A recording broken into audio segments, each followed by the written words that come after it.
A special thank you to each of our subscribers who make this channel possible. Here's today's story.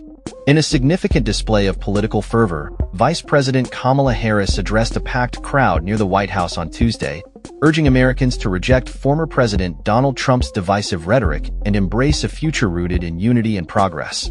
With just 1 week remaining until the pivotal election day, Harris framed her speech as a closing argument, emphasizing the stark contrast between her vision for America and Trump's approach, which she characterized as chaotic and self-serving. Harris's speech took place at the Ellipse, a site steeped in recent political history, as it was from this very location that Trump incited his supporters on January 6, 2021, leading to the Capitol insurrection.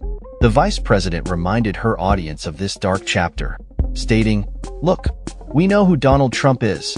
He is the person who stood at this very spot nearly 4 years ago and sent an armed mob to the United States Capitol to overturn the will of the people in a free and fair election." She continued, labeling Trump a petty tyrant and a wannabe dictator, while asserting that his focus has been on creating an enemies list rather than addressing the needs of the American people. Harris's remarks were designed to resonate particularly with undecided voters, especially in battleground states. She laid out her policy objectives, which include expanding Medicare coverage for home health care, increasing housing availability, and restoring nationwide access to abortion.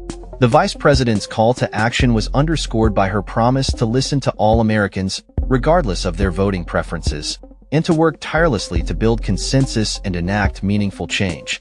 During the rally, Harris was flanked by everyday Americans who shared their personal stories, highlighting the real-life implications of political decisions.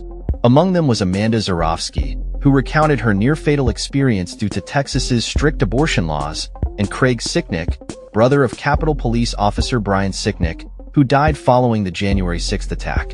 This focus on relatable narratives served to humanize Harris's campaign and connect with voters on a deeper level. As Harris spoke passionately about her vision for the country, she urged citizens to visualize the divergent futures that lay ahead, depending on the election's outcome. "In less than 90 days, either Donald Trump or I will be in the Oval Office," she stated. On day one, if elected, Donald Trump would walk into that office with an enemies list. When elected, I will walk in with a to-do list. This statement encapsulated her commitment to prioritizing the needs of the American people over personal vendettas. The vice president's address came on the heels of Trump's recent rally in New York, where he faced backlash for his comments that many deemed racist and inflammatory. Harris seized the opportunity to position herself as a leader for all Americans, stating, "Unlike Donald Trump, I don't believe people who disagree with me are the enemy. He wants to put them in jail. I'll give them a seat at my table. And I pledge to be a president for all Americans. To always put country above party and above self." Harris's speech was not only a rallying cry for her supporters, but also a strategic move to sway undecided voters who may be disillusioned by the current political climate. By emphasizing her commitment to democracy and the importance of unity, she aimed to inspire hope and action among those who might otherwise feel apathetic about the electoral process.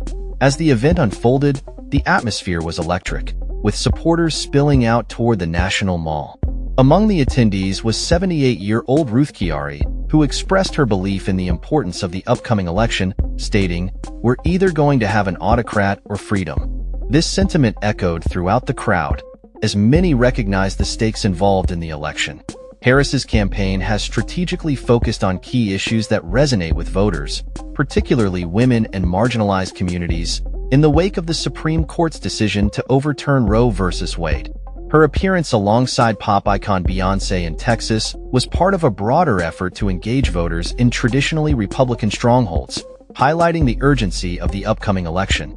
As the clock ticks down to Election Day, both Harris and Trump are engaged in a fierce battle for momentum, each seeking to capture the hearts and minds of the American electorate. Harris's powerful closing argument serves as a reminder of the choices facing voters: a future rooted in division and fear, or one that embraces unity and progress. With the election just around the corner, the outcome remains uncertain, but one thing is clear: the stakes have never been higher for the future of American democracy. That's all for this story. We upload videos every day covering many different subjects, so hit that subscribe button to stay informed. Thanks for watching.